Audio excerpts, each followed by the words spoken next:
আমার বেহরাত মুস্তাহাব আব্দুল কাদের জিলানী রহমতুল্লাহ আলাইহির মায় কয়, হাবশা হুজুর, আমি এমনিতেই তো বেশি কোরআন তেলাওয়াত করি, তার মধ্যে আমার আব্দুল কাদের যখন আমার গর্ভে ধারিত হয়েছে তখন আমি কাজের পিরিয়ডকে আরো কমাই দিয়েছি, কাজের সময়কে আরো কমাইয়া আমি কাজকে ছোট করি, বেশিরভাগ সময় বরাদ্দ রাখছি আমি কোরআন তেলাওয়াতের জন্য। কিসের জন্য? কোরআন তেলাওয়াতের জন্য। আমার আব্দুল কাদের আমার গর্ভে থাকা অবস্থায় আমি বেশি বেশি কোরআন তেলাওয়াত করছি। আমার তো মনে হয় হাবশা হুজুর আমার আব্দুল কাদের ভূমিষ্ঠ হওয়ার পর কোথাও কোরআন তেলাওয়াত করার সুযোগ পায় নাই, কোরআন মুখস্থ করার সুযোগ পায় নাই, কারণ আমি তাকে কোথাও নিই নাই, কোথাও যাইতে দিই নাই।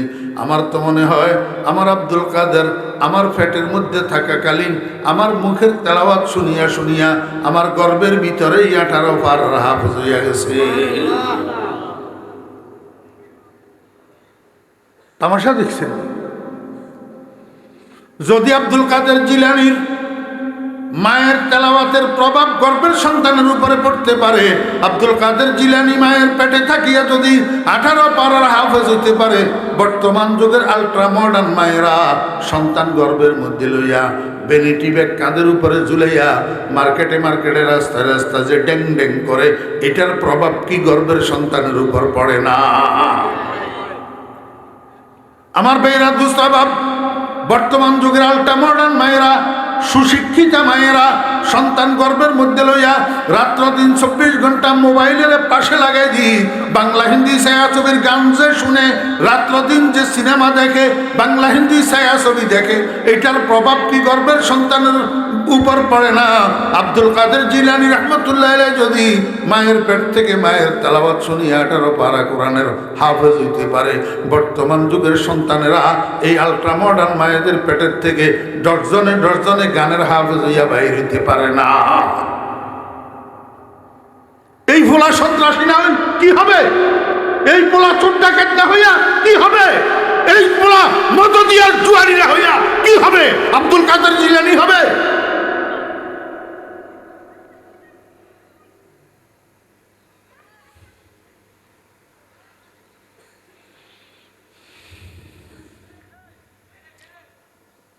পরের দিন ফোলার মেট্রিক পরীক্ষা।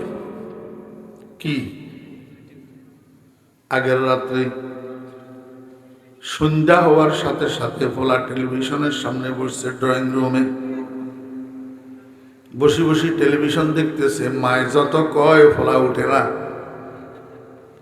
শেষ পর্যন্ত রাত্র 10টা যখন বাজছে, মায় কত অনুনয় বিনয় করি, কয় বাবারে পরীক্ষা দিবি কেমনে, কালকে তোর মেট্রিক পরীক্ষা, কতগুলা টাকা খরচে রেজিস্ট্রেশনে, কতগুলা টাকা খরচে ফর্ম ফিল আপে, কতগুলা টাকা গেছে ভর্তির ফিসে, পরীক্ষার ফিসে, তুই যে লেখাপড়া করতেছ না, পাস করবি কেমনে?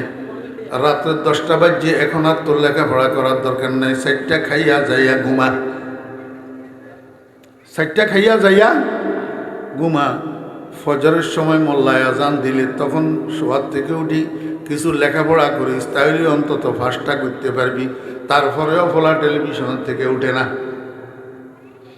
বিরক্ত হইয়া শেষ পর্যন্ত মা কারেন্টের সুইচ বোর্ডের কাছে গেছে, যে আর 2টা সুইচ একসাথে বন্ধ করছে। একটা হলো টেলিভিশনের সাথে বিদ্যুতের সংযোগের সুইচ, আর একটা হলো ড্রয়িং রুমের লাইটের সুইচ, দুটোটা একসাথে অফ করে দিছে। এবারে ড্রয়িং রুম যখন অন্ধকার হইয়া গেছে, পোলা মায়ের দিকে তাকাইয়া কয়, দিও না কো বাসর ঘরের বাতি নিভাইয়া।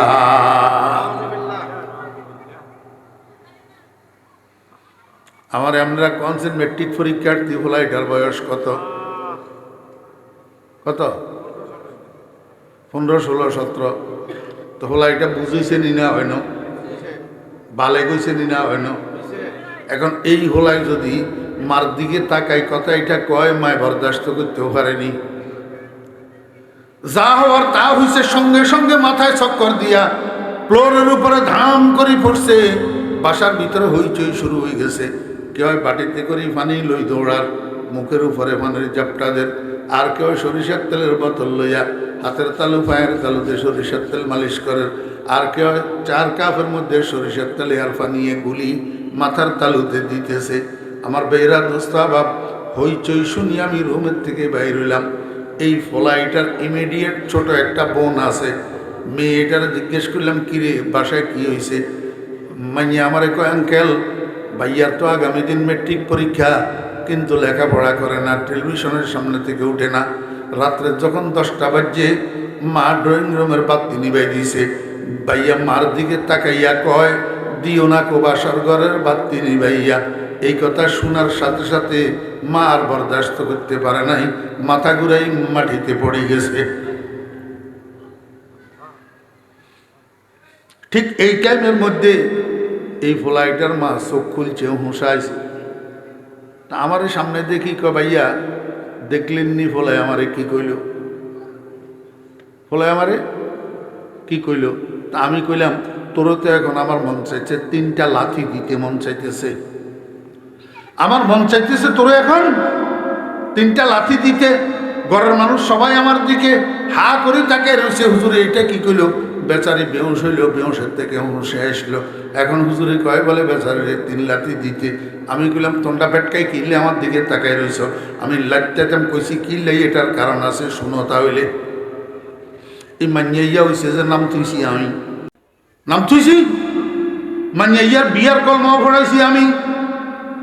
এই মান্যাইয়ার জামাই একজন ব্যবসায়ী, ব্যবসা করে, ভালো ব্যবসায়ী, বড় ব্যবসায়ী। তখনকার যুগে মোবাইল টোবাইল টাচ মোবাইল এখন বাইর হয় না।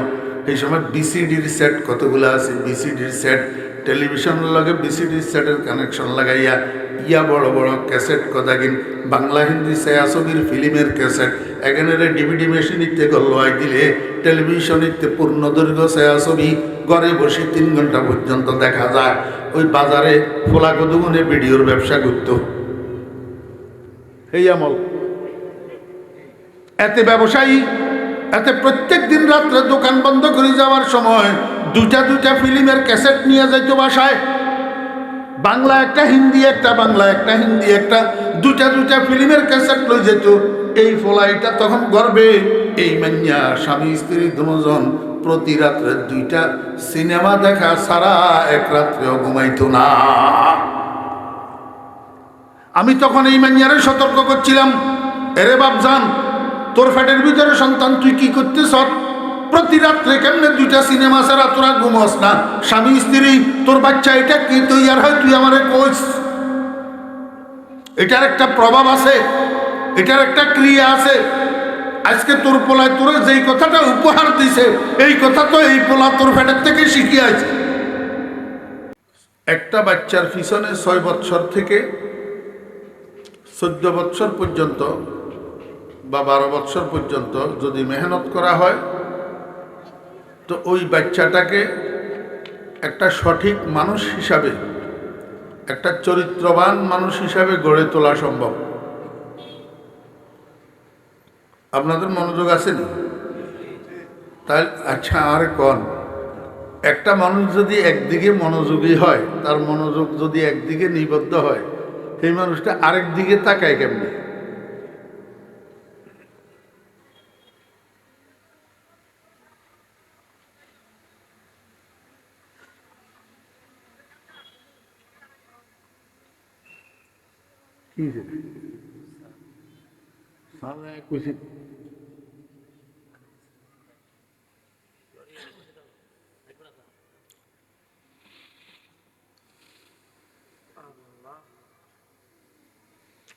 তো কইলে কবে যে হুজুর অহংকার করে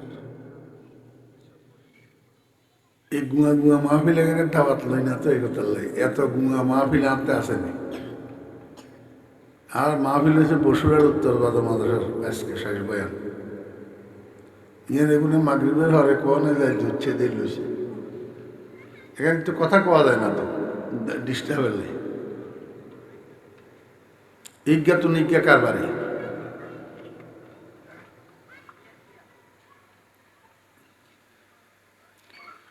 দুনিয়া আখিরাতের সকল কাজের সফলতার চাবিকাঠি হইল মনোযোগ। আপনারা তো মুরব্বী, আমার থেকে বেশি বুঝেন। মনোযোগী মানুষ সফল, আর উদাসীন মানুষ ব্যর্থ। কর্মঠ মানুষ সফল, অলস মানুষ, আলসিয়া মানুষ, কামচোর, ব্যর্থ। যাতে আলসিয়া, যাতে দুনিয়ার কাজেও আলসিয়া, আখিরাতের কাজেও আলসিয়া। যাতে অমনোযোগী, দুনিয়ার কাজেও অমনোযোগী, আখিরাতের কাজেও অমনোযোগী। স্কুলে পড়াইয়া হলা অমনোযোগী হইলে পরীক্ষায় ফেল করি পরে সন্ত্রাসী হয়। আর মাদ্রাসা পড়াইয়া গুণ অমনোযোগী হইলে পরীক্ষায় ফেল করি কাঠমোল্লা হয়।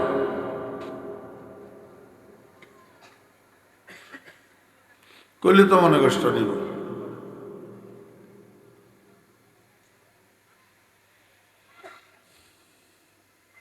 জেনারেশন চেঞ্জ করতে হবে। সন্তানের সুসন্তান হিসাবে গড়ে তুলতে হবে। যখন 100 সন্তান সুসন্তান হিসাবে গড়ে উঠবে, তখন পারিবারিক শান্তি ফিরিয়ে আসবে, সামাজিক শৃঙ্খলা ফিরিয়ে আসবে, রাষ্ট্রীয় নিরাপত্তা ফিরিয়ে আসবে। আচ্ছা, আপনারা আমার একটা কথা বলছেন, আপনারা তো এখানে অনেক আব্বাওয়াল আছেন যারা আপনারা সন্তানের বাপ। আমার একটু বলেন তো, আপনারা কি কেউ চান আমার ফোলাটা সরক, আমার ফোলাটা ডাকাইত হোক, আমার ফোলাটা সন্ত্রাসী হোক, মদদি হোক, জুয়ারি হোক? আর ট্রাকের ড্রাইভার যাতে হারা দিন মদ খাই ডুলে, হেতেরেও যদি জিজ্ঞায় যে তোর লাগা তোর মতো এরকম মদদি হোক, হেতে কব নাউজুবিল্লাহ, দরকার নেই, আর খাইছি আর হলো আমার মতো মদদি হোক। ঠিক না? ঠিক কর। এই মোবাইল আলাই, কিন্তু তুই সভাপতি সাহেবের উৎন ইয়া আইসত করলে তো রসিদ দিয়ে খরচ বলে।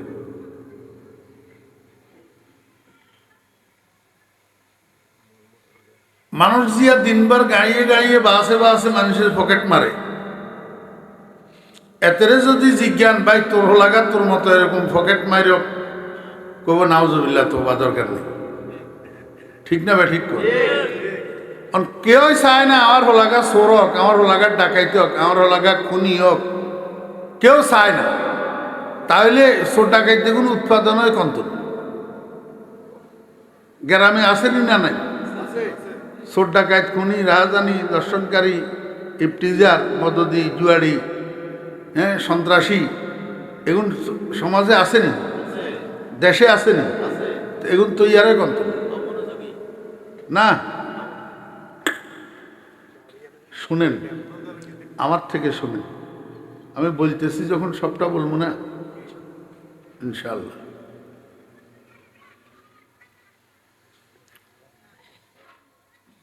এখন জ্ঞান বিজ্ঞানের যুগ। একটা গরিব থেকে গরিব শ্রেণীর মানুষ, লেবার, দিনমজুর, কুলি, রিক্সা চালক, সেও চায় সন্তানের শিক্ষিত বানাইতে। একটা ফকির, ভিক্ষুক, সেও চায় সন্তানের কি বানাইতে? শিক্ষিত বানাইতে। হয় অ্যারাবিক লাইনে, না হলে জেনারেল লাইনে, একদিকে না একদিকে লেখাপড়া করায়। হয় মাদ্রাসায় পাঠায়, না হলে কলেজ ইউনিভার্সিটিতে পাঠায়। উদ্দেশ্য কি? আমার ছেলেটা সেখান থেকে একটা সুশিক্ষিত মানুষ হইয়া আসবে, হয় মুফতি মুহাদ্দিস হবে, না হলে একজন বড় অফিসার হবে, সমাজের আকাশে নক্ষত্রের মতো জলমল করবে, আর সেই সুবাদে আমি মানুষের কাছে সম্মানের পাত্র হব। এটাই তো উদ্দেশ্য। কিন্তু আমাদের সূর্য সন্তানেরা সেখান থেকে সুসন্তান হইয়া বাইর হয় না, সেখান থেকে মদদি, জুয়ারি আর সন্ত্রাসী হইয়া বাইর। তাহলে এটার ট্রিটমেন্ট করার দরকার। ট্রিটমেন্ট করতে হইলে আগে রোগ ধরতে, ছিদ্র কোথায় সেটা বন্ধ করতে হবে। ছিদ্র হইল সন্তান নষ্ট করে কে, এটা ধরতে হইব। তো জীবনের জন্য মনে রাখবেন একটা কথা, সন্তান নষ্ট করে 4 জন মানুষ। কয়জন? সন্তান নষ্ট করে 7 জন। 1 নম্বরে হইল মা। 1 নম্বরে আপনারা তো অবাক হইতেছেন কেউ কেউ। হ্যাঁ, কোরআন হাদিসের ভিতরে আল্লাহ রাসূল মায়ের এত ফজিলত বর্ণনা করলো, এত হক, এত অধিকার বর্ণনা করলো। এখন হুজুরে কয় সন্তান নষ্ট করার 1 নম্বর কারিগর বলে মা বলে। আমি যদি বুঝাই দিতাম না পারি তাহলে আপনার কো গাল আমার জুতা, উল্টা কইয়া লেছি, আপনার কো জুতা আমার গাল।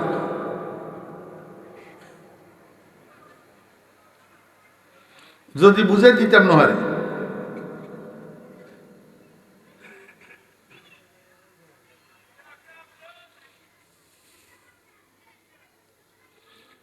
বাকি 3 জনের সন্তান নষ্ট করার জন্য সন্তানের দেখা পায় সন্তান ভূমিষ্ঠ হওয়ার পর, কিন্তু মায় সন্তান নষ্ট করে সন্তান ভূমিষ্ঠ হওয়ার আগের থেকে। সন্তান ভূমিষ্ঠ হওয়ার আগ থেকে। সেটা কেমনে? সন্তান গর্ভের মধ্যে লইয়া মায় যেই কাজ বেশি করে, যেই কথা বেশি বলে, যেই খানা বেশি খায়, এটার একটা প্রভাব গর্ভের সন্তানের উপর পড়ে। সন্তান গর্ভে লইয়া মা যদি মিষ্টি বেশি খায় তো জীবদ্দশায় এই সন্তান মিষ্টি প্রিয় হয়। সন্তান গর্ভে লইয়া মা যদি জাল বেশি খায়, জীবদ্দশায় এই সন্তান জাল প্রিয় হয়। দেখেন, একটা হোটেলের মধ্যে মাঝখানে একটা টেবিল, 2 পাশে 2টা চেয়ারে 2 জন কাস্টমার বসছে। একজন কাস্টমার মেসিয়ারে কইল, ভাই আমার 2টা পরোটা দেও আর বেশি করে শিরা দিয়ে একটা মিষ্টি দেও। এটার অর্থ কি? অর্থ হইল এই লোক মিষ্টি শিরার ভিতরে সুবাই সুবাই পরোটা দুনোগা খাইব। আরেকজনে অর্ডার দিল, মেসিয়ার ভাই আমার 2টা পরোটা দেন আর একটু কাঁচামরিচ বাড়াই একটা ডিম আমলেট দেন। তাহলে বোঝা গেল আগের জন মিষ্টি প্রিয়, পরের জন জাল প্রিয়। এমনি দেখতে শুনতে দনজন তো চেহারা সুরতে একরকম, চোখ দুগা, কান দুইয়ান, নাকে ছিদ্র দুগা, মুহ এক, ফাতো দুইয়ান, ফাওয়া দুইয়ান, কিন্তু রুচিয়ে বেশ কম। রুচিয়ে বেশ কম। একজনের রুচি মিষ্টি, আরেকজনের রুচি জাল। এই যে বিভাজনটা তৈরি হইল, এটা কোথার থেকে তৈরি হয়েছে? এটা মায়ের পেটের থেকে তৈরি হয়েছে। কোথার থেকে?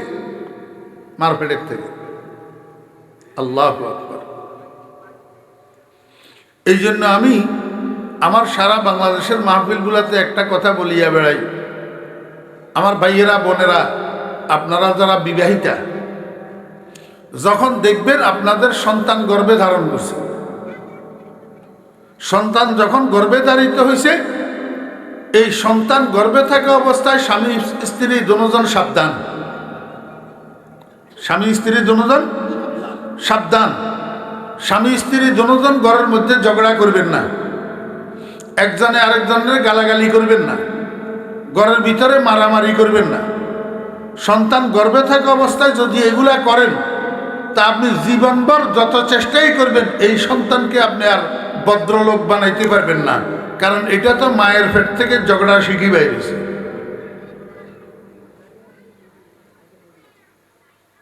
কথা বুঝেন নাই? বিশ্বাস হয় না? আব্দুল কাদের জিলানী রহমতুল্লাহ আলাইহির নাম শুনছেন নি আপনারা? বড় পীর সাহেব রহমতুল্লাহ আলাইহি। আল্লাহু আকবার। কত উপরের স্তরের আল্লাহর ওলি ছিলেন, এটা আমি আপনাদেরকে বুঝাইতে পারবো না। কত উপরের স্তরের বুজুর্গ ছিলেন আব্দুল কাদের জিলানী রহমতুল্লাহ আলাইহি।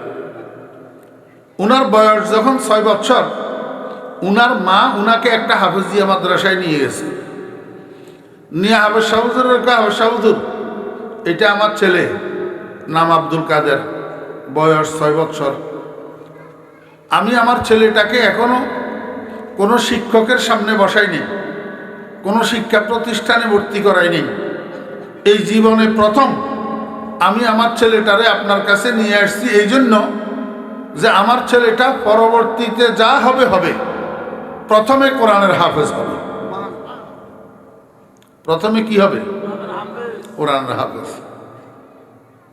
মুসলমান হিসাবে প্রত্যেকটা মায়ের আরজু তো এইটা হওয়া দরকার ছিল। প্রত্যেকটা মায়ের আরজু এটা হওয়ার দরকার ছিল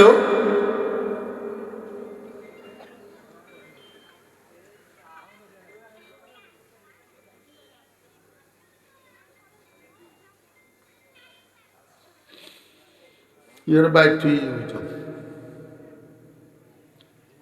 কান করলি বাইক তুই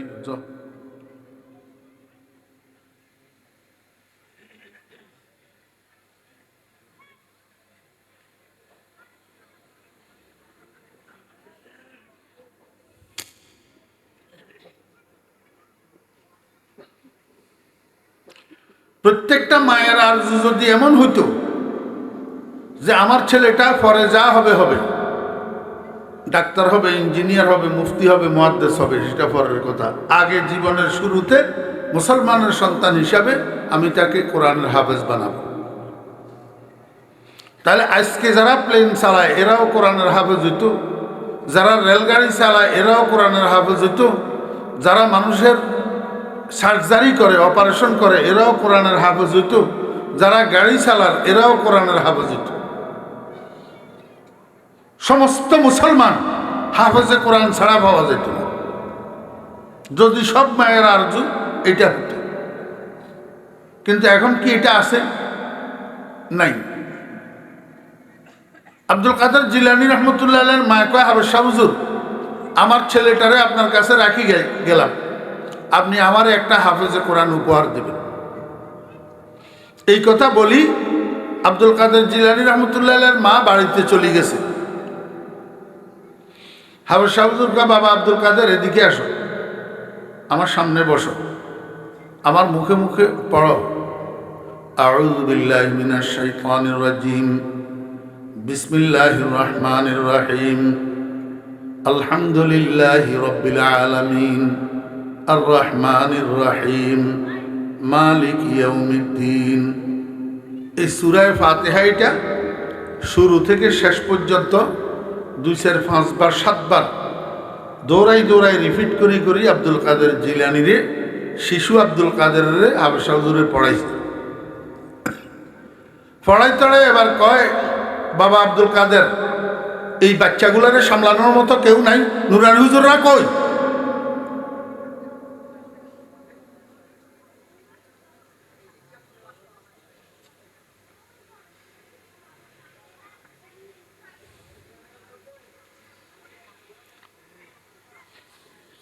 এইটার ওয়াজে তো করতেছি। মাগরিবের নামাজের পরে কে একটা কেরাত পড়ছে যে আয়াত এইটা পড়ছে, এইটি এই কারণে আমি আয়াত এটা শুরু করছি।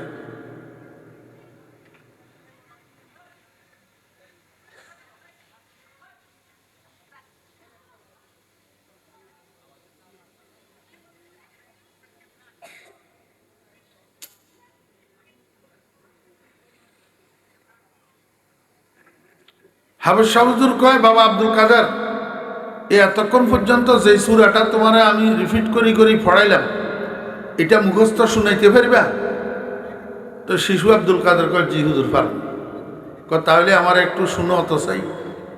তো আব্দুল কাদের বুকে হাত দিয়ে শুরু করছে, আউযু বিল্লাহি মিনাশ শাইতানির রাজিম, বিসমিল্লাহির রহমানির রহিম, আলহামদুলিল্লাহি রাব্বিল আলামিন, আর রহমানির রহিম, মালিক ইয়াউমিদ্দিন। হাফেজ শাহ হুজুর চোখ বন্ধ করে শুনে আব্দুল কাদেরে শোনার। যখন আব্দুল কাদেরের সূরা ফাতিহা শুনানি শেষ হইছে, গায়রিল মাগদুবি আলাইহিম ওয়ালাদ-দাল্লিন আমিন, হাফেজ শাহ হুজুর মনে করছে আব্দুল কাদের থামি গেল, শেষ শুনাই দিছে। কিন্তু আব্দুল কাদের থামে না। আব্দুল কাদের সামনের দিকে চলে, বিসমিল্লাহির রহমানির রহিম, আলিফ লাম মিম, যালিকাল কিতাব লা রাইবা ফীহি হুদাল লিল মুত্তাকিন। ইয়া কার বাচ্চা? ইয়া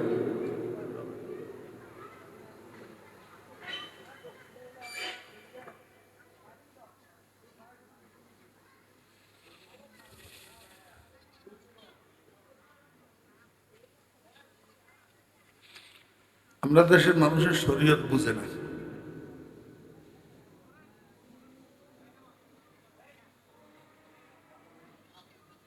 কোন দিকে করবো কথা?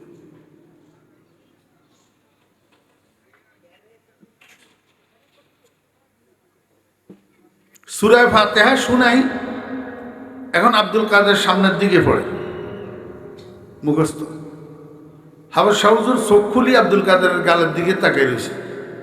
কিরে মাই কইলেও কোনো শিক্ষকের সামনে বসাই নাই, কোনো শিক্ষা প্রতিষ্ঠানে ভর্তি করাই নাই, জীবনের প্রথম আমার কাছে নিয়ে আসছে কোরআন হাফেজ বানানোর জন্য। তো আমি তো তারে সূরা ফাতিহা পড়াইলাম, এর বেশি কিচ্ছু তো পড়াইলাম না। এখন সূরা ফাতিহা শেষ করিয়ে সামনের দিকে পড়াই কেমনি? আচ্ছা কিছু কয় না, আচ্ছা কদ্দুরা যায় চাই না। শিশু আব্দুল কাদের কোরআন শরীফ তেলাওয়াত করতে করতে থামে না, যাইতে যাইতে একেবারে 18 ফারাতে যাইয়া থামছে। কয় ফারাত? হাফেজ শাহ হুজুর তো অ্যাস্টনিশ হয়ে গেছে, বিষয়টা কি? কয় রে কে আসত? এই আব্দুল কাদেরের মারে একটু খবর দিয়েছে। আব্দুল কাদেরের মা এসছে। হাফেজ শাহ হুজুর কয় বোন, আপনি না কইলেন আপনার আব্দুল কাদের কোনো মাদ্রাসায় পড়ে নাই, কোনো শিক্ষকের সামনে বসে নাই, জীবনের প্রথম আপনি আব্দুল কাদেরকে আমার কাছে নিয়ে আসছেন। আমি তো প্রথম দিন আব্দুল কাদেরের সূরা ফাতিহাটা দৌড়াই দৌড়াই পড়াইলাম, রিপিট করি করি পড়াইলাম। এরপরে আব্দুল কাদেরের যখন সূরা ফাতিহাটা মুখস্থ শুনাইতে কইলাম, আব্দুল কাদের সূরা ফাতিহা তো মুখস্থ শুনাইল, কিন্তু থামল না, সামনের দিকে তেলাওয়াত করা শুরু করলো। তেলাওয়াত করতে করতে আব্দুল কাদের যে 18 পারা কোরআন শরীফ আমার মুখস্থ শুনাই দিল। আমি আপনার কাছে জানতে চাই, এই 18 পারা আব্দুল কাদের কোথায় কিভাবে মুখস্থ করল? আব্দুল কাদের জিলানীর মায় কয়, হুজুর আমি একজন মহিলা, আমি বেশি কোরআন তেলাওয়াত করি, বেশি কোরআন তেলাওয়াত করি।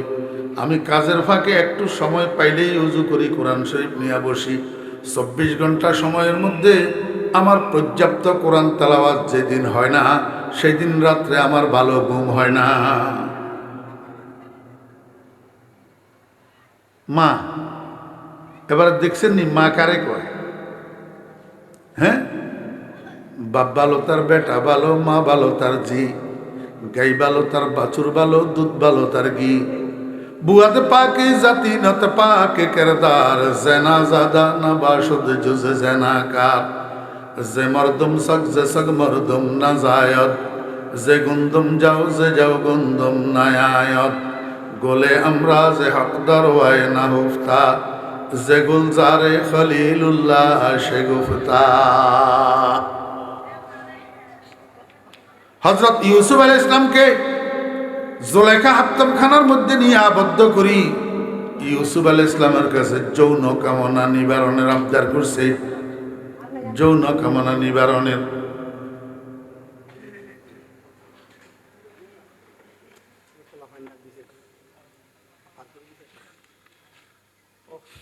ইউসুফ আলাইহিস সালামের কাছে যৌন কামনা নিবারণের আবদার করছে জুলাইখা। জেনার আবদার। হযরত ইউসুফ আলাইহিস সালাম কয়, জুলাইখা তুমি ভুলের ভিতরে আছো, তুমি জানো না আমি কে। আমার আব্বা ইয়াকুব তিনি একজন নবী, আমার দাদা ইসহাক তিনি একজন নবী, আমার পরদাদা ইব্রাহিম তিনি একজন নবী আলাইহিমুস সালাতু ওয়াস সালাম। আমার নিজের মধ্যেও আল্লাহ পাক নবুয়তের বেদ আর রহস্য লুপ্ত রেখেছেন। আমার মতো ইব্রাহিমের নবুয়তের বাগানের একটা পবিত্র ফুলের থেকে তুমি এমন জেনা ব্যভিচারের মতো অপবিত্র কাজের আবদার কেমনে করতে পারলা? তোমার এই আবদার তো কিয়ামত পর্যন্ত পুরা হবে না। কারণ ধানের ছড়ার থেকে ধান বাইরে, গমের ছড়ার থেকে গম পাওয়া যায়। মানুষের পেট থেকে মানুষের বাচ্চা জন্ম নেয়, কুকুরের পেট থেকে কুকুরের বাচ্চা জন্ম নেয়। মানুষের পেট থেকে কুকুর জন্ম নেয় না, কুকুরের পেট থেকে মানুষ জন্ম নেয় না। মা বাপ যদি সৎ হয়, চরিত্রবান হয়, পবিত্র হয়, সন্তান কোনোদিন অসৎ অপবিত্র হইতে পারে না। সন্তান অসৎ অপবিত্র ওই সমস্ত মা বাপের হয় যেই মা বাপের ফিট খারাপ আর ফেট খারাপ। বুঝাইতে পারি না? যেই মা বাপের ফিট খারাপ আর ফেট খারাপ। হোলা খালি আপনার তেনে আছে, আন্ডারতে নাই।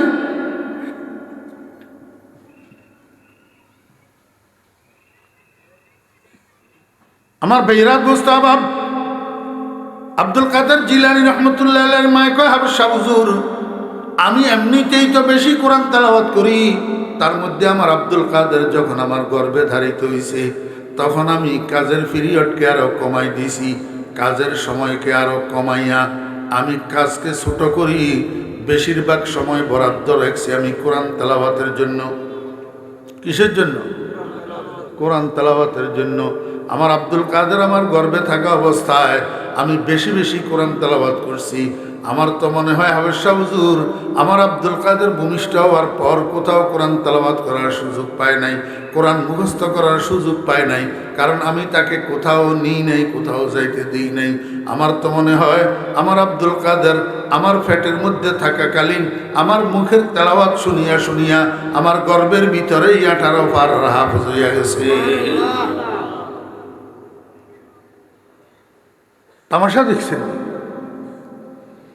যদি আব্দুল কাদের জিলানীর মায়ের তেলাওয়াতের প্রভাব গর্ভের সন্তানের উপরে পড়তে পারে, আব্দুল কাদের জিলানী মায়ের পেটে থাকিয়া যদি 18 পারার হাফেজ হইতে পারে, বর্তমান যুগের আলট্রা মডার্ন মায়েরা সন্তান গর্ভের মধ্যে লইয়া বেনিটি ব্যাগ কাঁধের উপরে ঝুলাইয়া মার্কেটে মার্কেটে রাস্তায় রাস্তা যে ড্যাং ড্যাং করে, এটার প্রভাব কি গর্ভের সন্তানের উপর পড়ে না?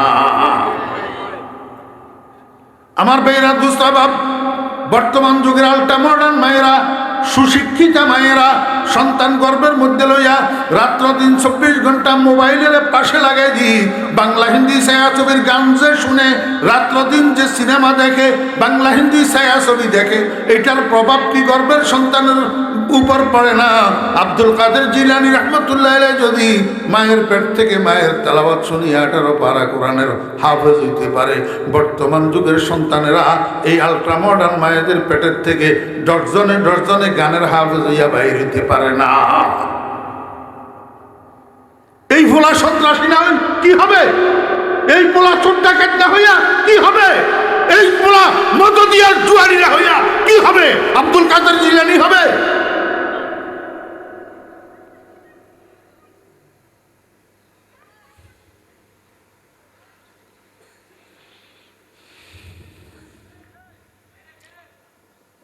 পরের দিন ভোলার মেট্রিক পরীক্ষা। কি আগের রাত্রে সন্ধ্যা হওয়ার সাথে সাথে ভোলা টেলিভিশনের সামনে বসছে ড্রয়িং রুমে, বসে বসে টেলিভিশন দেখতেছে। মায় যত কয় ভোলা উঠে না।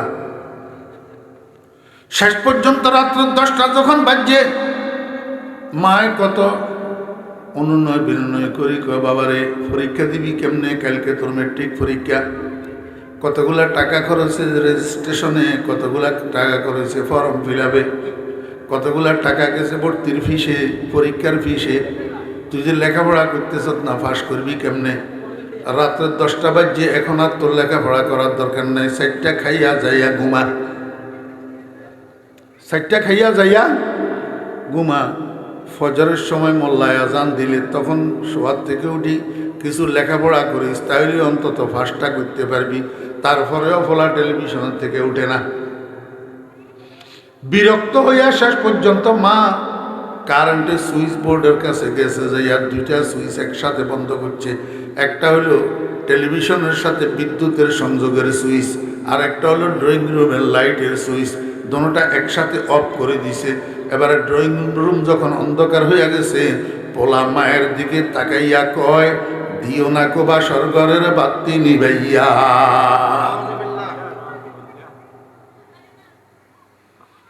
আমার আমরা কনসেন মেট্রিক পরীক্ষার্থী হলো, এটার বয়স কত? কত? 15, 16, 17। তো হলা এটা বুঝেছে নি না হয় না, বালে গইছে নি না হয় না। এখন এই হোলায় যদি মার দিকে তাকাই কথা এটা কয়, মায় বরদাস্ত করতেও পারেনি।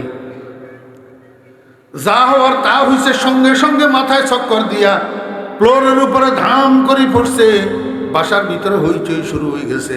কেউ বাটিতে করে পানি লই দৌড়ার, মুখের উপরে পানির জাপটাদের, আর কেউ সরিষার তেলের বোতল লইয়া হাতের তালু পায়ের তালুতে সরিষার তেল মালিশ করেন, আর কেউ 4 কাপের মধ্যে সরিষার তেলে আর পানিয়ে গুলি মাথার তালুতে দিতেছে।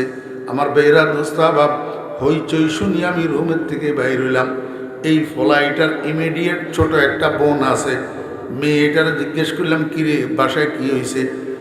মাইয়া আমারে কয় আঙ্কেল ভাইয়ার তো আগামী দিন মেট্রিক পরীক্ষা, কিন্তু লেখাপড়া করে না, টেলিভিশনের সামনে থেকে উঠে না।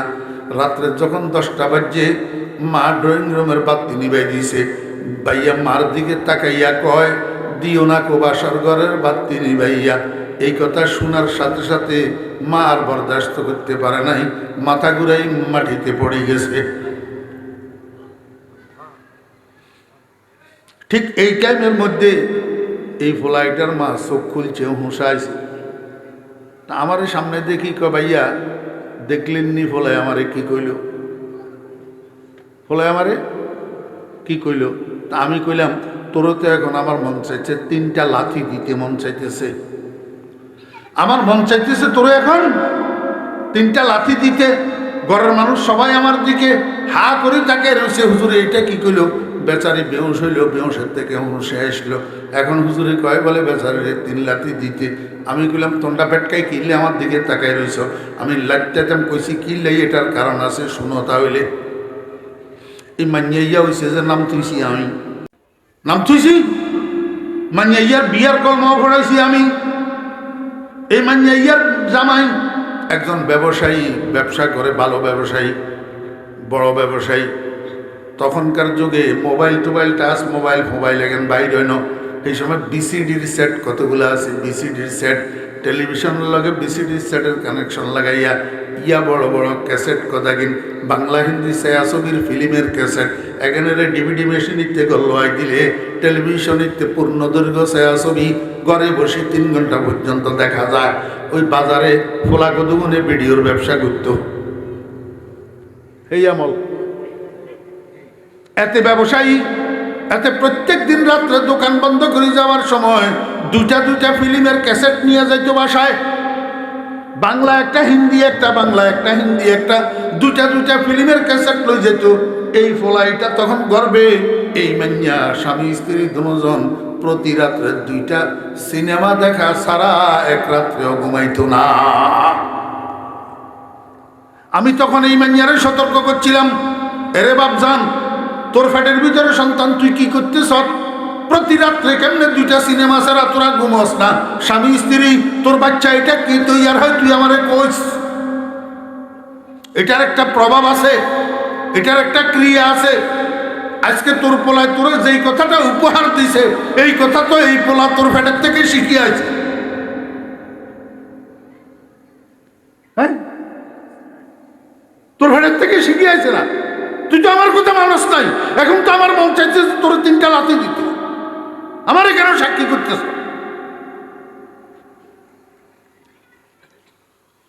বুয়াদ পাকি জাতিনত পাক কিরদার, জানা জাদা নাবাশুদ জুজ জানা কা। আমার ভাইরা দোস্ত বাপ, মানুষ তৈরির প্রথম কারখানা হইল মায়ের পেট। কারখানার মধ্যে ডাইস যদি ভাঙ্গা হয়, প্রোডাক্ট এটা ভাঙ্গা বাইর হয়। ডাইস যদি বাঁকা হয়, প্রোডাক্ট এটা বাঁকা বাইর হয়। মায়ের পেট হলো মানুষ তৈরির কারখানা। এই কারখানার ডাইস যদি ভাঙ্গা হয়, মানুষ এটা কোনো দিন চরিত্রবান বাইর হবে না। আমি কিতাবের থেকে বলতেছি, নিজের থেকে না।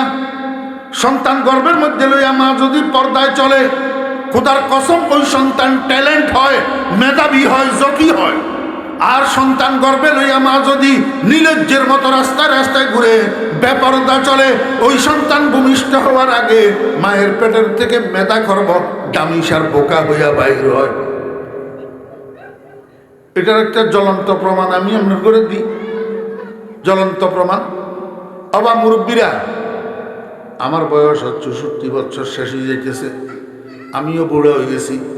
আমার বয়সের এবং আমার বয়সের থেকে বেশি বয়সে যারা আছেন, আপনারা আমাকে একটু উত্তর দেন, আমাদের মা দাদিরা কেমন শিক্ষিত ছিল? আমরা সব পার না। আরে আমার মা তো নোটই চিনত না। আমি কত 100 টাকার নোট লই যাই খাইয়ে লাইছি, আমার মাতুন 20 টাকার নোট কই। হ্যাঁ, নোট চিনত না তো।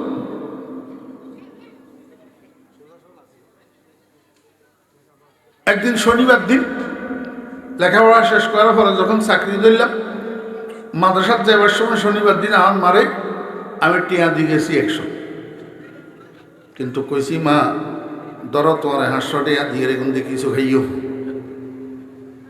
আসলে নোটির কত? 100। মাহুতের বিল্লামি বুঝলেন।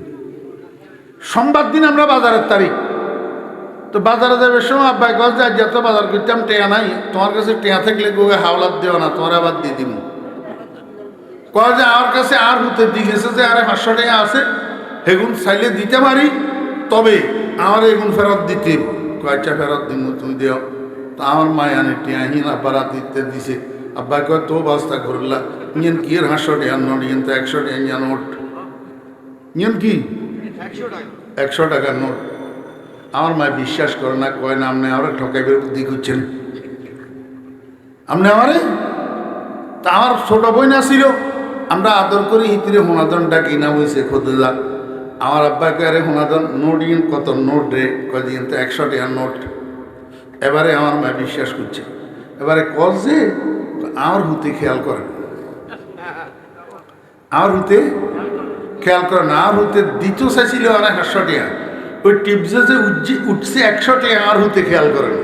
সান হেয়ার পরেও হুতেরে বাসার, হুতেরে কি হরে বাসার, এগুনের নাম মা।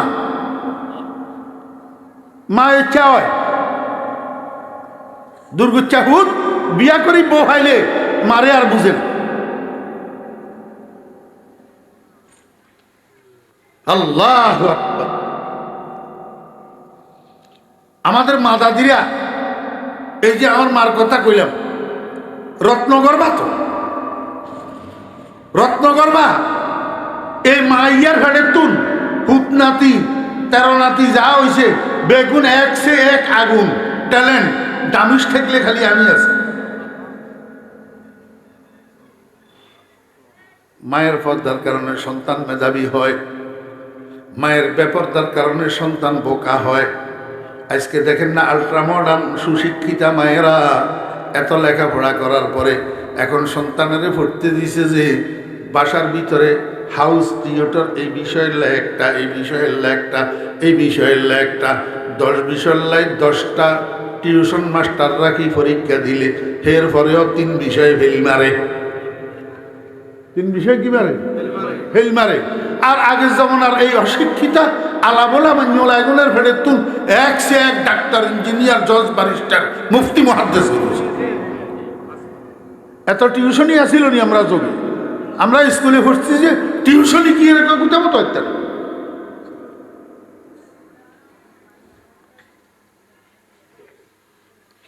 আল্লাহু আকবার। বুয়াত পাকি জাতিনত পাক কিরদার, জেনা জাদা না বাসদ জুজে জেনাকার। এই জন্য আমার মা বোনেরা, সন্তান যখন গর্ভে ধারণ করবেন তখন সাবধান। সন্তান গর্ভে ধারণ করাকালীন অন্যায়, অসঙ্গত, অশালীন কোনো কাজ করা যাবে না, কোনো কথা বলা যাবে না, পর্দায় থাকতে হবে। স্বামী স্ত্রী ঝগড়া করা যাবে না, মারামারি করা যাবে না, গালাগালি করা যাবে না। যদি করেন তো এগুলা সব গর্ভের সন্তানে শিখবে। এরপরে সন্তান ভূমিষ্ঠ হওয়ার পর প্রাথমিক দায়িত্ব কার? মার। প্রাথমিক দায়িত্ব কার? আমার ভাইয়েরা, একজন মানুষের জন্য জীবনের প্রথম পাঠশালা হইল মায়ের কোল। জীবনের প্রথম পাঠশালা কি? মায়ের কোল। ও ভাইয়েরা, দোস্ত বাপ, এই সন্তান যখন 1-1.5 বছর বয়স হয়, নিজে পেশাব করি, নিজের পেশাবগুলা নিজে ধরে, নিজে পায়খানা করি, নিজের পায়খানাগুলা নিজে ধরে, পেশাবে আর পায়খানায় একসাথে কসলাইয়া মুখে দিতে শুরু করে। কেন? সন্তান সুখাদ্য কুখাদ্য নির্ণয় করার বুঝ তখনও তার কাছে হয় নাই। মায়ে তখন তারে শুধরায়, ফট করে হাত ধরে ফেলে, বাবা ছি ছি ছি ছি, এগুলা খায় না, এগুলা খায় না, তার মানে এগুলা কুখাদ্য, খবরদার এগুলা খাইও না। এই অবুঝ পোলা, ১.৫ বছরের পোলা যে পেশাব পায়খানা একসাথ করি কসলাই গালের ভিতরে ঢুকাই দের, মাঝে হাত ধরেই কর ছি ছি ছি, খাইও না, এটা বুঝার বয়স হতো তার এখনো হয়নি। আমার ভাইরা দুস্তাবাব কিতাবের মধ্যে লিখতেছে, যদিও তার বুঝার বয়স হয় নাই, কিন্তু তারপরেও মাঝে ছি ছি করি তারে আটকাই দিছে। এটার একটা ক্রিয়া আছে, এটার একটা কি আছে, ক্রিয়া আছে। এইটার ক্রিয়ায় অদূর ভবিষ্যতে জীবদ্দশায় এই পোলায় অখাদ্য কোনো জিনিস মুখে দিবে না, অখাদ্য কোনো জিনিস মুখে দিবে না, কুখাদ্য কোনো জিনিস মুখে দিবে না। কারণ ওই জীবনের ১.৫ বছর বয়সে মা তারে অখাদ্য খাওয়ার থেকে আটকাই দিয়েছে। এটার একটা ক্রিয়া আছে। আমার ভাইরা দুস্থ আবাব, এরপরে বাচ্চার বয়স যখন ২ বছর হয়েছে, এখন একটু একটু করে মাশাল্লাহ হাঁটে, কিন্তু হাঁটতে হাঁটতে সান সান করে পেশাব করে দে, দাঁড়াই দাঁড়াই বসা বাচ্চা বুঝে না, তো মায়ে কি করবো, তখন কাঁধের উপরে হাত দিয়া আলতো চাপা দিয়া বাচ্চার করে, আব্বু বসি পেশাব করো, বসি পেশাব করো। আমরা মুসলমান, দাঁড়াই পেশাব করা আমাদের নবীর তরিকার খেলাফ, বসি পেশাব করো। এই কথাটা বুঝার বয়সও বাচ্চার তখন হয় নাই, কিন্তু মাঝে তারে চাপি বসাই দিয়ে এটার একটা ক্রিয়া আছে। এই বাচ্চা জীবদ্দশায় আর বলদের মতো, গরুর মতো, ছাগলের মতো রাস্তার পাশে দাঁড়াই দাঁড়াই পেশাব করবে না। এটার একটা ক্রিয়া আছে। আমার ভাইরা দোস্ত আবাব, ২-২.৫ বছর ৩ বছর বয়সে বাচ্চা উত্তর দক্ষিণ চিনে না, পূর্ব পশ্চিম বুঝে না, যেদিকে পারে সেদিকে তাই ফিরি পেশাব করে। মা তখন কি করবে, ছেলের কান্দা ধরি আস্তে করে ঘুরাই দিবে, বাবা এদিকে ফিরি পেশাব করিও না, আমরা মুসলমান, এটা আমাদের কেবলা, পশ্চিম দিকে আমাদের কেবলা, পশ্চিম দিকে ফিরি পেশাব করিও না, পেশাব করিবা সব সময় দক্ষিণ দিকে, উত্তর দিকে। এই কাজগুলা মা একদিন করবে না, সন্তানের বয়স ৪-৫ বছর হওয়া পর্যন্ত মা কাজেগুলা চালাইয়া যাবে। হইতে হইতে হইতে হইতে যখন ৪-৫ বছর বয়স হবে, তখন সন্তানের কিছু কিছু আস্তে আস্তে বুঝ হইতেছে। এই সন্তানের কথাগুলা, মায়ের শিক্ষা এগুলা সন্তানের মনে থাকবে। অদূর ভবিষ্যতে সন্তান ওর পশ্চিম দিকে ফিরিয়ার পেশাব করবে না, দাঁড়াইয়ার পেশাব করবে না। আমার ভাইয়েরা দোস্ত আবাব, একটা সন্তানের বয়স যখন ৩ বছর হয়ে যায়, এই সন্তানের হাফ প্যান্ট পরানো ঠিক না, হাফ প্যান্ট পরানো ঠিক না, এই সন্তানের ফুল প্যান্ট পরানো চাই, পায়জামা পরানো চাই। এবং মা ক্ষণে ক্ষণে সন্তানের এই কথা বলা চাই, বাবা এই হাঁটুর উপরের জায়গায় এটা সতর, এটা খোলা রাখা ঠিক না, ফুল প্যান্ট পরো, ফুল প্যান্ট পরো। এইভাবে শিখাইতে শিখাইতে ৪-৫ বছর ৬ বছর পর্যন্ত সন্তানের যখন কিছু কিছু বুঝ হয়, তখন পর্যন্ত সন্তানের এই শিখাইলে এই সন্তানের কথা এটা জীবনভর মনে থাকবে। এই সন্তান ৭০ বছর বয়সেও রাস্তার কুলে রানু দিলা করে পেশাব করে বেল্লায় বসবে না। এখন তো আমরা ৬০ বছর ৭০ বছরের মুরব্বী পর্যন্ত রাস্তার কুলে রানু দিলা করে পেশাব করে বেল্লায়, এটা যে সতর, অন্যেরা দেখানো হারাম, এই কথা আমরা বুঝি না। কারণ কি? কারণ মায়ের তালিম নেই। আপনারা বিশ্বাস নইলে আমার লগে চলেন আমার ঘরে, আল্লাহর রহমতে আপনাদের দোয়ার পথে আমি গেইটে নক করবো, আমার ৪-৫ বছরের নাতি গেট খুলব, সঙ্গে সঙ্গে বলবো আসসালামু আলাইকুম, আসসালামু আলাইকুম। এখন আমার নাতি একটা আছে ২ বছর থেকে ২-১ মাস বেশি হয়েছে, ছোট্ট, গায়েল মুখে বাজাই বাজাই কথা কয়। আমি ঘরের দরজায় গেলে কয়, দাদা আসসালামু আলাইকুম। কি কয়? আসসালামু আলাইকুম। আমি তো মনে মনে খুশি, কিরে আমিও থাকি বাইরে, আমার ছেলেও থাকে বাইরে, আমরা তো মাদ্রাসায় যাই, ওয়াজ যাই, তাহলে আমার নাতি আসসালামু আলাইকুম শিখলো কোথায়? নিশ্চয় মায়ে শিখায়, নিশ্চয় কে শিখায়? মায় শিখায়। আমার ভাইরা দোস্তাবাব, যেই মায় ছোট্ট বাচ্চা 2-2.5 বছরের বাচ্চারে আসসালামু আলাইকুম শিখায়, এই বাচ্চা রাস্তায় হাঁটার সময় যখন 25 বছর বয়স হবে, গ্রামের মুরব্বী সামনে পাইলে, মসজিদের ইমাম সাহেব সামনে পাইলে, বড় ভাই চাচা জ্যাঠা সামনে পাইলে, একজন সম্মানী মানুষের সামনে পাইলে এই বাচ্চা কব আসসালামু আলাইকুম ওয়া রাহমাতুল্লাহ। কোনো মুরব্বীর অসম্মান করবে না, ইমাম সাহেবের সাথে অসম্মানজনক ব্যবহার করবে না, মুয়াজ্জিন সাহেবের সাথে অসম্মানজনক ব্যবহার করবে না। এখন তো আমাদের সমাজে বর্তমানে এমন কিছু বাচ্চা, এমন কিছু যুবক তরুণের আবিষ্কার হয়েছে, মুরব্বীও বুঝে না, ইমামও বুঝে না, মুয়াজ্জিনও বুঝে না, আলেমও বুঝে না, হুজুরও বুঝে না, যাত্রার সাথে দুর্ব্যবহার করে। কারণ কি? মায়ের তালিম পায় নাই।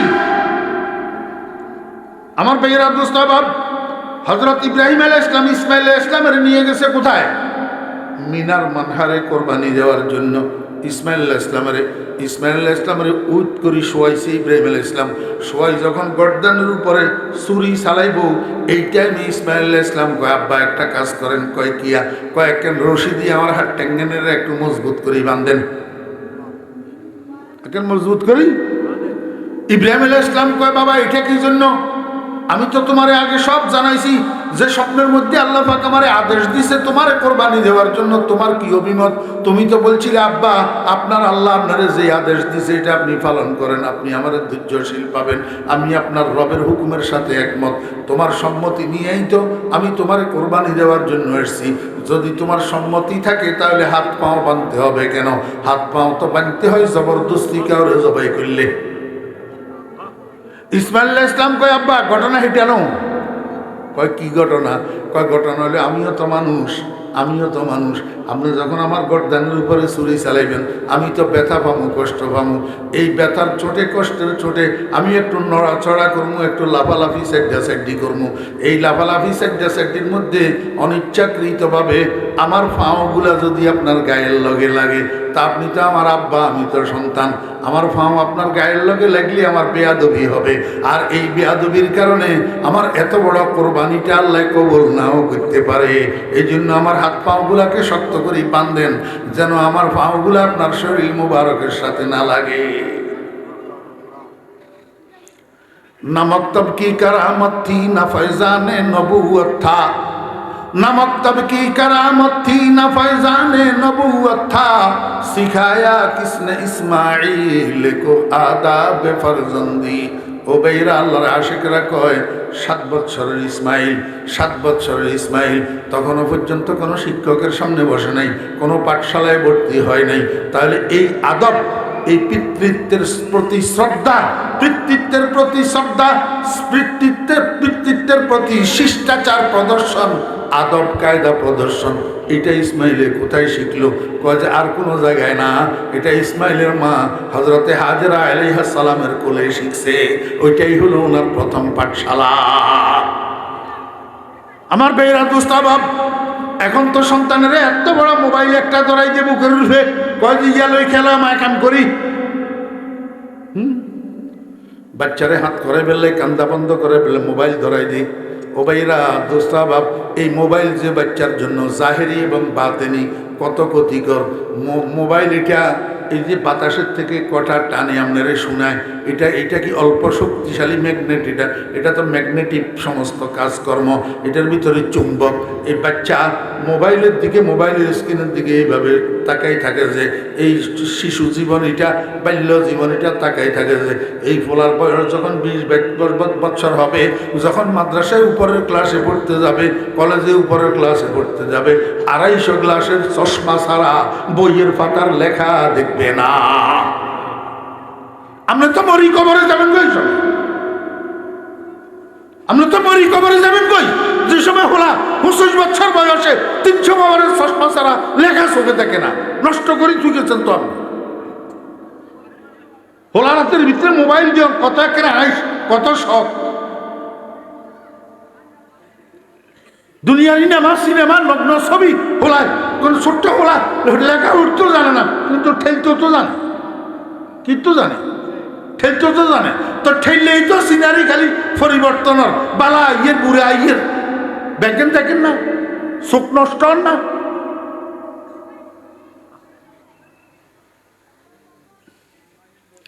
আরেকখানা বাড়াই খুঁজাম গেলে তো আপনারাও মনে কষ্ট নেবেন। আপনারা মুরব্বীরা যা বাপের জানাজা পড়তেন গেছিলেন, যাদের বাপ মারা গেছে বাপের জানাজা পড়তেন গেছিলেন, কি হচ্ছেন? হেঁটে মাটি মানে কি হচ্ছেন? জানাজার নামাজ হলো মুর্দার জন্য দোয়া, মুর্দার জন্য আসসানাউ লিল্লাহি তাআলা ওয়াসসালাতু আলান নবিয়্যি ওয়াদ-দুআউ লিহাযাল মাইয়িতি ওয়াদ-দুআউ লিহাযাল মাইয়িতি অথবা লিহাযিহিল মাইয়িতি। জানাজার নামাজ হলো মুর্দার জন্য দোয়া। দোয়া কোনটা? হিটা দোয়া হিটা কোনটা?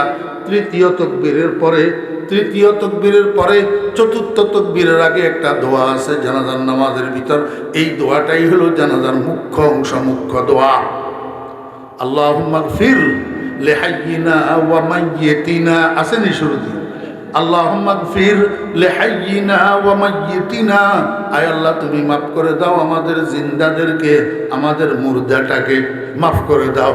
এই দোয়াইটা শুরু থেকে শেষ পর্যন্ত মুখস্থ যদি শুদ্ধ করি জানাজার নামাজের মধ্যে পড়তে পারেন, তাহলে আপনি আপনার জানাজার আব্বার জন্য দোয়া করলেন, জানাজার নামাজ পড়ি।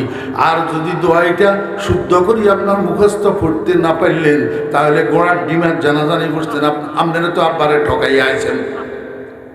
আব্বারে কি হরিয়া আছেন? ঠকাইয়া আছেন না তো মনে রাখেন, এই ঠকা হিসমুই বরাবর উদেরিয়া করা মেসাঙ্গের উপর। আপনি যে আপনার আব্বারে ঠকাই আছেন, আপনি আপনার ফোলারে ঠিক তরিকায় নচালাইলে ফোলাইও আপনার ঠকাই আইব। আপনি যেরকম জানাজার নামাজের দোয়া শুদ্ধ করে মুখস্থ জানেন না, আপনার ফোলাইও জানেন। আজ যায় বাইর জিজ্ঞাই না উত্তর করে বেগুনের বলাই সামনে বইয়েন, বই কইয়েন বাবারে একখানা জানাজার নামাজের দোয়া মুখস্থ আব্বারে শোনা, জিজ্ঞাইবেন কেন? আপনিও তো হারেন না,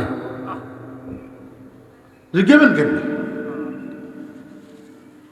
এই জন্য আমার ভাইয়েরা, দোস্ত আবাব, এখনো সময় আছে, চোখ কান খোলা করেন, এখনো সময় আছে, সচেতন হন। সন্তানদেরকে এদিকে একটা রাস্তা, এদিকে একটা রাস্তা, কোন রাস্তায় পাঠাবেন? দোস্ত, এটা হলো জেনারেল রাস্তা, এটা হলো আরবির রাস্তা, এটা হলো কলেজ ইউনিভার্সিটির রাস্তা, এটা হলো মাদ্রাসার রাস্তা। সন্তানের কোন রাস্তায় পাঠাইলে আপনার লাই ভালো হইব, দুনিয়ার ভালো হইব, আখেরাতের ভালো হইব? আপনারা কবেন হুজুর দুনিয়ার বেলা কেমনে? দুনিয়ার বেলা হইব এমনি, এই যে গত কিছুদিন আগে করোনা হইল, করোনা, এই করোনা এক ভদ্রলোক শিল্পপতি হাসপাতালে মারা গেছে। ডাক্তারে ওনার ছেলের কাছে ফোন করছে, ছেলেও উচ্চশিক্ষিত, ডাক্তারের ছেলের কাছে ফোন করছে, আপনার আব্বা তো মারা গেছে, আপনার আব্বার লাশ নিয়ে যান, গোসল দিয়ে ওনাকে দাফনের ব্যবস্থা করেন। ছেলে ডাক্তারের কয়, ডাক্তার সাহেব এই পরিস্থিতিতে আমরা এখন হসপিটালে আসতে পারবো না, আমার আব্বার লাশটা আঞ্জুমানে মফিদুল ইসলামে দিয়া দেন, ওনারা দাফন করে ফেলুক। চেহারাটা শেষ দেখার জন্য তো যায় নাই, দাফন কাফনের জন্য তো যায় নাই। আমার বুঝি থাকলে বলুন, করোনার ভিতরে যত আব্বারা মারা গেছে আর সন্তানেরা দাফন কাফনের থেকে অস্বীকৃতি জানাইছে, এখন কোন লাইনের? মাদ্রাসা থড়িয়া গুণ না ইংরেজি ফড়িয়া গুণ? বুকে আর দিয়ে সত্য কথা কর না। আমার ভাইয়েরা, দোস্ত আবাব, বাংলাদেশে বৃদ্ধাশ্রম আসেনি? বৃদ্ধাশ্রম আসেনি? বৃদ্ধাশ্রমের মধ্যে যুবক যুবতীরানি থাকে। কারা থাকে? মুরব্বীরা থাকে, মা বাপগল থাকে। তাহলে একখানা বুকে হাত দিয়ে কনছেন, সারা বাংলাদেশে, ঢাকায়, চট্টগ্রামে, খুলনায়, বরিশালে, রাজশাহীতে, দিনাজপুরে, ময়মনসিংহে, যত জায়গাতে বৃদ্ধাশ্রম আছে, এই বৃদ্ধাশ্রম সবগুলা পরিদর্শন করেন। যত মা বাপ বৃদ্ধাশ্রমে আছে, এখন মাদ্রাসা হইয়া আলেমগলের মা বাপ, না কলেজে হইয়া ইউনিভার্সিটি হইয়ার মা বাপ? বুকে হাত দিয়ে কর না। ইজ্ঞা আলেমের মা বাপ আছে না বৃদ্ধাশ্রমে? আলেমেরা মা বাপের বৃদ্ধাশ্রমে রাখে না, আলেমেরা মা বাপের ঘরে রাখে। রাত্রে শোয়ার সময় বাপের মাথায় তেল মালিশ করে দে, বাপের ফাউন্টেন টিভি দে, বাপের জামা কাপড়গুলা, মায়ের কাপড়গুলা বউয়ের দিকে তাকাই থাকে না, নিজেরা ধুই দে। আলেমেরা মা বাপের সেবা করে, যার পিছনে সারা জীবনের রুজি রোজগার ক্ষয় করি। অস্ট্রেলিয়ার থেকে, জাপানের থেকে, জার্মানের থেকে, সিঙ্গাপুরের থেকে, লন্ডনের থেকে লেখাপড়া করে আনাইলেন, উচ্চশিক্ষিত করে আনাইলেন। হেঁটে হেঁটে ফ্ল্যাট বাড়িতে বউ ফলা নিয়ে থাকে, আপনারে বৃদ্ধাশ্রমে রাখে।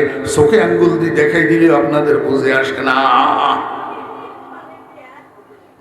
এই জন্য কিয়ামতের ময়দানে আল্লাহ পাকের আদালতে এই সন্তানগুলা যখন জাহান্নামের ফয়সালা হবে, যখন জাহান্নামের ফয়সালা হবে আল্লাহ পাকের আদালতে তারা আপনার বিরুদ্ধে মামলা করবে। ওয়াকালু রব্বানা ইন্না আতা'না সাদাতানা ওয়া কুবারানা ফাআদাল্লুনা আস-সাবিলা রব্বানা আতিহিম যিফাইনি মিনাল আযাব ওয়ালআনহুম লা'নান কাবীরা।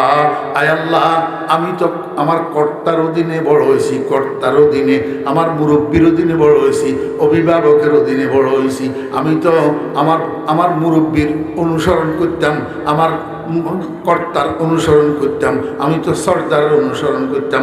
এক সময় আমার অভিভাবক আছিল আমার আব্বা, আব্বা মারা যাওয়ার পরে অভিভাবক হয়েছে আমার ভাই, ওনারা আমার কর্তা। যেভাবে আমার চালাইছে আমি সেইভাবে চলছি। আমার 6 বছর বয়সে আব্বাই যদি মাদ্রাসায় ভর্তি করতো তাও আমার প্রতিবাদ করার ক্ষমতা ছিল না, স্কুলে ভর্তি করছে যে আমার প্রতিবাদ করার ক্ষমতা ছিল না। আব্বাই যেদিকে আমার চালাইছে আমি সেদিকে চলছি। রব্বুল আলামিন আজকে যদি আমার জন্য জাহান্নামের ফয়সালা হয় তো আমার আব্বারে আর আমার মারে ডবল শাস্তি দেন, ডবল শাস্তি। আল্লাহ পাকের আদালতে এই কলিজার টুকরা সন্তান আপনার জন্য ডবল শাস্তির প্রার্থনা করবে।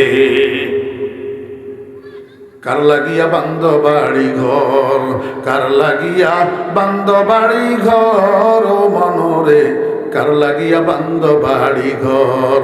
আপন আপন ভাব যাদের সবই তোমার পর মনরে, কার লাগিয়া বান্দ বাড়ি ঘর। আসল বাড়ি হবে তোমার অন্ধকার কবর মনরে, কার লাগিয়া বান্দ বাড়ি ঘর। ও মুসলমান ভাইরা, জেনারেশন ঠিক করেন। 5 বছর বয়সী সন্তান, 5 বছর বয়সী মানুষ যেগুলো আছে এগুলার সঠিক লাইনে পরিচালিত করেন, সঠিক মানুষের সামনে বসান, সঠিক শিক্ষকের দ্বারাই শিক্ষা দান করেন। দেখবেন সমাজের চিত্র পাল্টিয়া যাবে, পারিবারিক শান্তি ফিরিয়ে আসবে, রাষ্ট্রীয় নিরাপত্তা ফিরিয়ে আসবে। وآخر دعوانا أن الحمد لله رب العالمين وصلى الله تعالى على خير خلقه محمد وآله وصحبه أجمعين